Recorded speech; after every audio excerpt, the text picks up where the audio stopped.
Obviously, video games have come a long way. They have changed a lot since I was a kid. A lot of things have changed, definitely, but I would say the main thing is the actual pricing model of games. Back in the day, games just cost money. It was a flat fee and that was it. Whereas now a lot of live service games are free, but they have microtransactions. Yeah, I definitely don't remember microtransactions being in Banjo-Kazooie, Mario Kart, or even the Shrek 2 video game. Yeah, don't blame me for liking the Shrek 2 video game. That was actually a fun game, okay? Yeah, don't make fun of me, okay? That game slapped. Alright, but rant over. Yeah, the point is, obviously microtransactions are a new thing in like the past 10 years, and really in the 2020s, it has just exploded. Live service games are really made of these things. But with microtransactions, and especially with kids playing these video games, obviously that can be an interesting combination. We've all heard the stories of like, my grandchild spent $2,000 on my credit card on Fortnite V-Bucks. And hey, maybe even adults, we all know that one person that had like an obsession with Counter-Strike loot boxes or Warzone skins and spent hundreds of their dollars,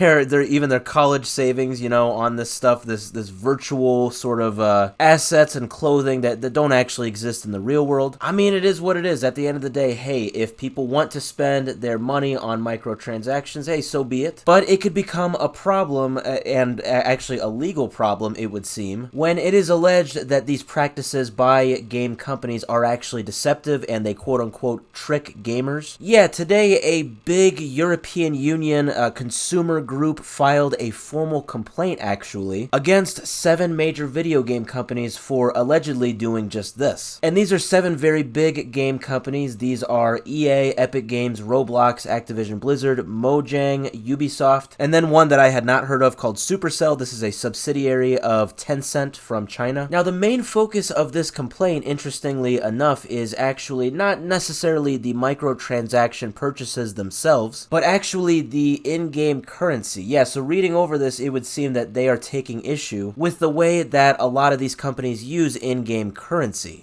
Like V-Bucks in Fortnite or COD points in Warzone. Basically, they are saying that these forms of currency are intentionally deceptive. They're saying that they trick people, mainly children, into really not understanding the actual real-world value of what they are purchasing. If you're buying something for 2,000 COD points, maybe you're not thinking at the time, oh, this is actually X amount of dollars. And so they are alleging that this leads to confusion, and that leads to overall overspending on items in these games. And they're also saying, and this one I didn't really understand quite as much, that the use of these currencies in games sometimes involves unfair terms that can deny consumers their legal rights. I don't really know how that works. I guess they're saying that when you purchase these in-game forms of currency, then you don't have certain rights. Maybe they're talking about like the right to refund certain items that you would have if you used actual real-world currency. That's just my guess. I guess I don't know what they are exactly talking about when they're talking about unfair terms. But yeah, this is a brand new complaint as of today. This is, by the way, by the European Consumer Organization. Yeah, this is a big consumers group that has been around in the European Union for over 60 years. It is basically an umbrella of 45 consumer groups in the European Union. So yeah, it wouldn't seem this is just a small group of people trying to sue,